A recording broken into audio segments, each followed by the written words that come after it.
League, peoples party और तहरीक इंसाफ तीनों ही अपने सियासी मुस्तकबिल की तलाश में हैं। पीपल्स पार्टी और नून लीग आपस में मुज़ाकरात करके मामला तय कर रही हैं, तो तहरीक इंसाफ इस्टेब्लिशमेंट से मुज़ाकरात का मौका ढूंढ रही है, जो उसे नहीं मिल रहा है। नून लीग और पीपल्स पार्टी की आला तरीन क़यादत ने दुबई में सर जोड़े हुए हैं। नवाज शरीफ लंदन से और आसिफ जरदारी पाकिस्तान से दुबई पहुंचे हैं। इन मुलाकातों की खास बात यह है कि उनमें नवाज शरीफ की साहबजादी मरियम नवाज और आसिफ जरदारी के बेटे बिलावल भुट्टो जरदारी के अलावा और कोई शरीक नहीं है। दोनों जमातों की सीनियर क़यादत भी शरीक नहीं है। नवाज शरीफ और आसिफ जरदारी की मुलाकातों में किन बातों पर गौर किया जा रहा है, शाह महमूद कुरैशी ने इस हवाले से बात की।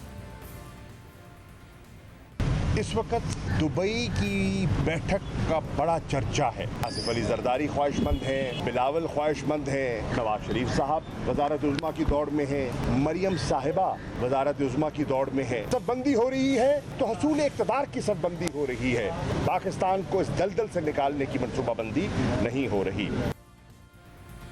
दूसरी तरफ इमरान खान भी सियासी दौराहे पर खड़े हैं। वो इस्टेब्लिशमेंट पर इल्ज़ाम भी लगाते हैं और फिर बार बार कहते हैं कि मैं अब सिर्फ इस्टेब्लिशमेंट से बात करूंगा, किसी और से बात नहीं करूंगा। लेकिन इस हवाले से गुज़िश्ता रोज़ DGI-SPR से सवाल हुआ तो उन्होंने वाज़ेह तौर पर कह दिया कि पाक फ़ौज ये चाहती है कि तमाम सियासी स्टेक होल्डर्स आपस में बैठ कर कौमी इत्तफ़ाक़ राय पैदा करें। हमारे लिए तमाम हकीकी सियासी जमातें काबिल एहतराम हैं। पूरी सूरत हाल पर बात करेंगे।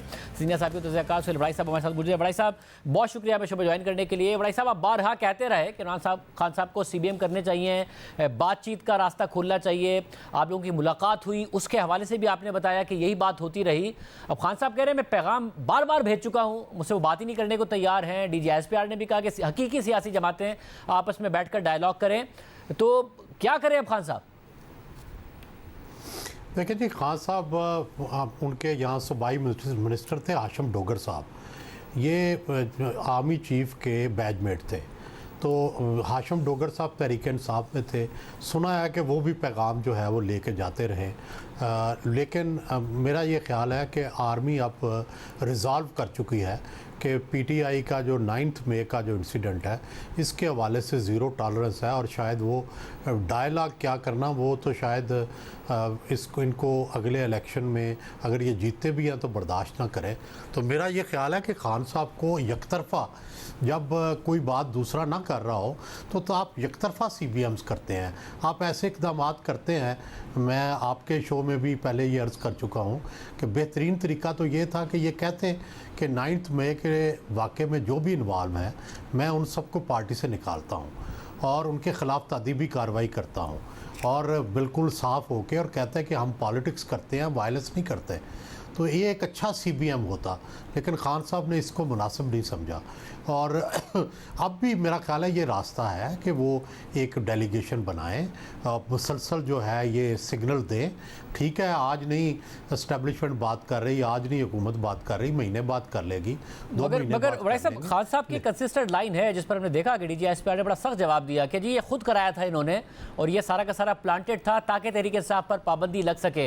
ये जो खान साहब की रीडिंग है कि मेरे वर्कर सपोर्टर में ये नैरेटिव सेल होता है और लोग बेशक तोड़ लें, मगर जब भी इलेक्शन होंगे मैं जिसे टिकट दूंगा वो जीत जाएगा, इसलिए मैं नैरेटिव सेल करता रहूंगा। आप ख्याल में सही स्ट्रैटेजी नहीं है? मेरा ये देखें तो पाकिस्तान जैसे मुल्क में अगर कोई फर्स्ट वर्ल्ड का मुल्क होता तो वहाँ हम कह सकते थे कि सिर्फ पॉपुलैरिटी मैटर करती है। यहाँ पे नहीं सिर्फ पॉपुलैरिटी मैटर करती, यहाँ मकबूलियत के साथ कबूलियत है। तो खान साहब भी ये समझे कि मैं सबको गिरा के सबको नाकाम करके हुकूमत में आ जाऊँगा, वो मुमकिन नहीं।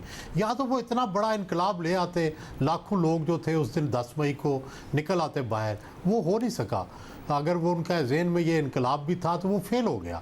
और जब इनकलाब फेल हो जाता है तो फिर इसके कॉन्सिक्वेंसेस यही होते हैं जो 9 मई के कॉन्सिक्वेंसेस हो रहे हैं। मतलब अगर उनका ये तो कॉन्फिडेंस है ना कि इलेक्शन में बहरहाल अगर तहरीक इंसाफ खड़ी होगी तो कह रहे मैं जेल में भी होऊंगा, जिसको मैंने टिकट दिया वो जीत जाएगा, इस लेवल की पॉपुलैरिटी है मेरी जमात की। तो अगर इलेक्शन होने हैं तो फिर ये कॉन्फिडेंस कैसे गलत है उनका? नहीं, देखिए वोट बैंक तो मैं बारहा का अर्ज़ कर चुका हूँ कि उनका वोट बैंक मौजूद है, शहरों के अंदर मौजूद है और ये वोट बैंक जो है ये इतनी जल्दी इरोड नहीं होगा। लेकिन होता यह है कि जो रूरल एरियाज़ हैं उसमें धड़े का वोट होता है। उनकी अगर सारे इलेक्टेबल्स उन्हें छोड़ जाएंगे, आज भी एहसानुल्लाह टिवाना खुशाब से छोड़ गए, कासिम सियालवी छोड़ गए, सारे यानी हर रोज़ आप किसी न किसी डिस्ट्रिक्ट से सुनते हैं कि जो इम्पोर्टेंट लोग हैं वो छोड़ रहे हैं। हैं तो उनका धड़ा भी छोड़ जाएगा। फिर टाउन्स के अंदर और शहरों के अंदर उनका वोट बैंक रह जाएगा। और वो आपको पता है कि पीपल्स पार्टी का वो बहुत देर तक वो वोट बैंक रहा, 11-12 साल तक। नून का भी 10-11-12 साल तक टाउन्स में वोट रहा। लेकिन सवाल ये होता है कि अगर आपको इक़्तिदार ना मिल रहा हो, अगर तो फ्लोटिंग वोट भी आपको छोड़ जाता है और फिर आप अपोजिशन में तो बैठ सकते हैं, फिर आप हुकूमत में नहीं आ सकते। अगर ये जो प्रोसेस इस वक्त पीटीआई के साथ चल रहा है, ये अगर 6 महीने 8 महीने चल गया तो पीटीआई की जो मिडिल क्लास लीडरशिप है वो सारी चली जाएगी पीटीआई को छोड़ के, और फिर पीटीआई का सिर्फ वोट बैंक रह जाएगा। जो पार्टी वोट बैंक कितना होता है, 18%, 20%, 22%, सिर्फ उससे आप जीत नहीं सकते। आपको पर्सनैलिटी वोट बैंक चाहिए होता है, फ्लोटिंग वोट बैंक चाहिए होता है। ये सारे वोट बैंक मिलते हैं तो आप जीतते हैं। अगर आपके पास अच्छे कैंडिडेट ना हो तब भी आप हार जाते हैं। अगर आपके पास इक़्तिदार मिलने का चांस ना हो तब भी आप हार जाते हैं। तो ये सारे फैक्टर्स उस वक्त इमरान खान के साथ थे, इलेक्टेबल उनके साथ थे, लोगों को पता था वो जीत रहे हैं, फ्लोटिंग वोट उनके साथ था, लोग रोज़ शामिल हो रहे थे। अब ये आहिस्ता आहिस्ता फैक्टर उनसे जा रहे हैं।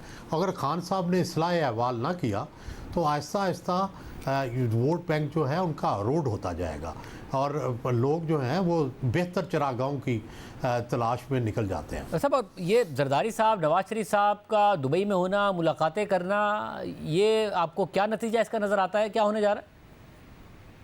देखिए, एक तो ये वाज़ेह हो गया, मैं काफ़ी अरसे से अर्ज़ कर रहा था कि इन दोनों के मफादात फ़िलहाल एक हैं और ये जो भी कह रहे हैं कि हमारे इख्तलाफ हैं, इनका कोई इख्तलाफ नहीं है। उसकी वजह यह है कि इनके मुखालफ स्ट्रांग हैं, इनके मुखालफत में पीटीआई का वोट बैंक खड़ा है। जब तक ये उसको हरा नहीं लेते उस वक्त तक ये इकट्ठे रहेंगे। और दूसरी बात यह है कि इनको ये ख़तरा भी पड़ गया है, नून को और पीपल्स पार्टी को, कि शायद हम इस्टेब्लिशमेंट के मंजूर नज़र ना रहें और तहरीक इस्तेहकाम पार्टी के सामने आने से इनके ये ख़तरात बढ़ गए हैं। तो इसलिए भी ये मशवरा कर रहे हैं कि ऐसी केयर टेकर सेटअप आए कि जिसको कोई बैला फुसला के अपने साथ ना मिला ले और अगला जो इलेक्शन है वो इनके लिए फेवरेबल हो।